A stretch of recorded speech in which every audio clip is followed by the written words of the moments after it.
July 20, 1969 would go down as one of the most memorable days in the space industry following the success recorded by the United States and landing two astronauts Neil Armstrong and Edwin Buzz Aldrin on the moon. Over the following 3 years 10 more astronauts joined. However, no human has returned to it since December 14, 1972. With the previously successful landings on the moon, why is it taking so long to return? Today's video reveals 10 reasons why NASA never returned to the moon 50 years after the last successful landing. Number 10. The end of the space race between the US and Russia. Space race. It was an extension of the nuclear arms race between the Americans and the Soviets after World War II. It was a race to demonstrate technological superiority in the space industry.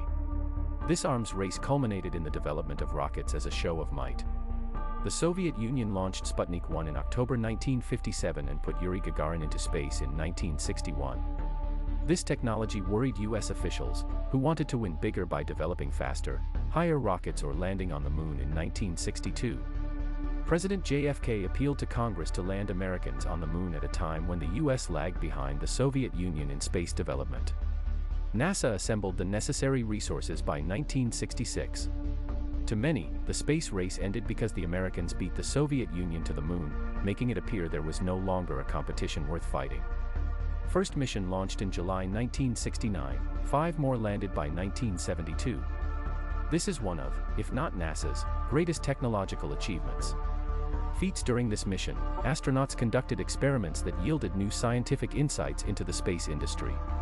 Each mission explored different aspects of the lunar surface, rock samples were collected, and nuclear-powered scientific instruments continued to send back data to Earth. NASA never returned to the moon for other reasons besides the space race's end. Number 9. Dangerous moon trips. The successful landing on the moon came with many life-threatening challenges, so you may want to reconsider taking your lover there. Also, there is no Starbucks on the moon. 3 astronauts were killed. Neil Armstrong almost died 14 months before the launch of Apollo 11 in a lunar landing training accident if he hadn't ejected at the right time. Hank Bradley saw what looked like a heavy thunderstorm on the spacecraft's path to Earth. He alerted NASA with the help of high-ranking officers about the looming threats, and proper precautions were made to divert the spacecraft to a safe landing. Other dangerous aspects of traveling to the moon include the accurate nature of moon dust, the absence of sunlight for up to 14 days, and wandering asteroids knocking out astronauts. Number 8. The astronomical cost of travel is why NASA never returned to the moon. While Kennedy's administration budgeted around $7 billion for the program, it ended up spending over $20 billion. This means that moon exploration is a highly expensive endeavor. For example, the Apollo project cost $25.8 billion, or $264 billion in today's dollars. Nixon raised concerns about the project because of the danger and expense. Only competition and an economic driver could make a moon mission worthwhile, he said. President Ronald Reagan announced the space station as a space hub with an initial price tag of $8 billion, but after the Space Station Freedom program became an international project by 2010, the overall cost skyrocketed to over $100 billion. Number 7.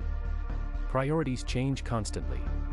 Climate change, asteroids, poverty, and gender equality are more important. Funding peace missions and eradicating terrorism. Obama's administration may not have defeated Osama bin Laden if it had been more concerned about getting astronauts to the moon. The 1973 oil crisis also shifted the nation's priorities. The shift limited NASA's research and scientific missions and weakened policymakers' will to implement new Moon and Mars missions, so NASA's crewed space missions remained in low Earth orbit.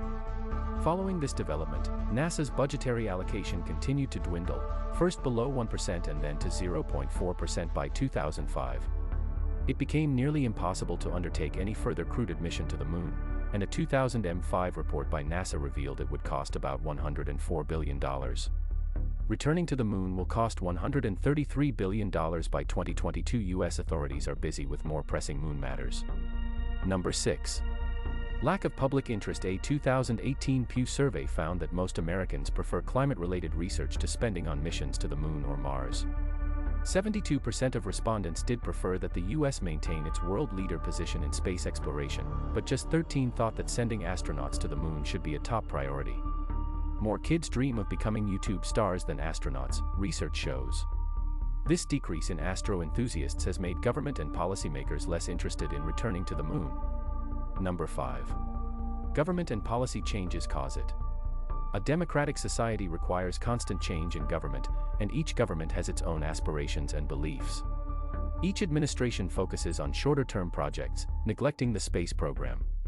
This administrative whiplash makes it difficult to commit to projects that are capital-intensive and will outlast a two-term president.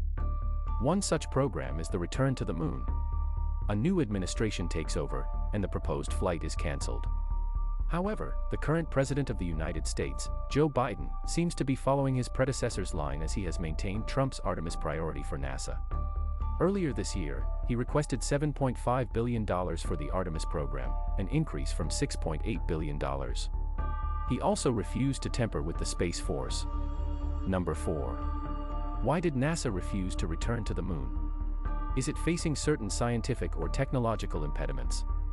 Unfortunately, aerospace engineers haven't perfected their craft yet, creating a big risk that seems unreasonable.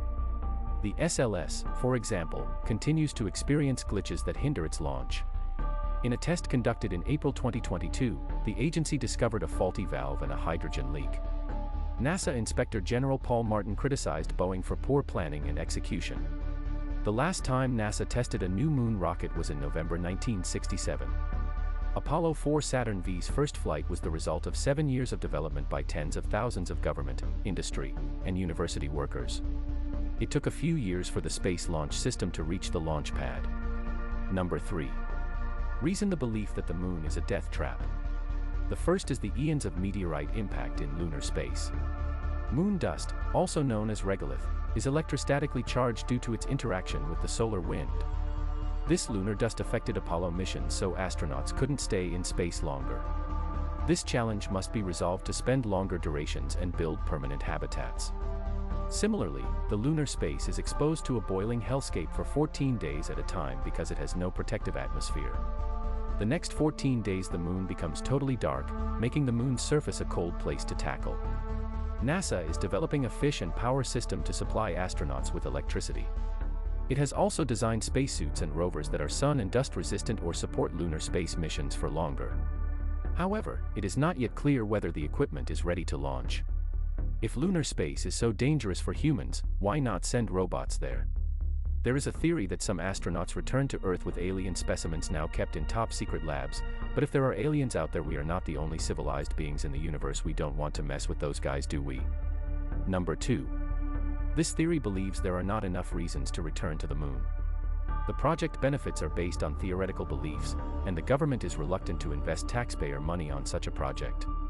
This school of thought believes the real problem isn't returning to the moon, but what's in it for us. There's more to returning to the moon than just proving we can.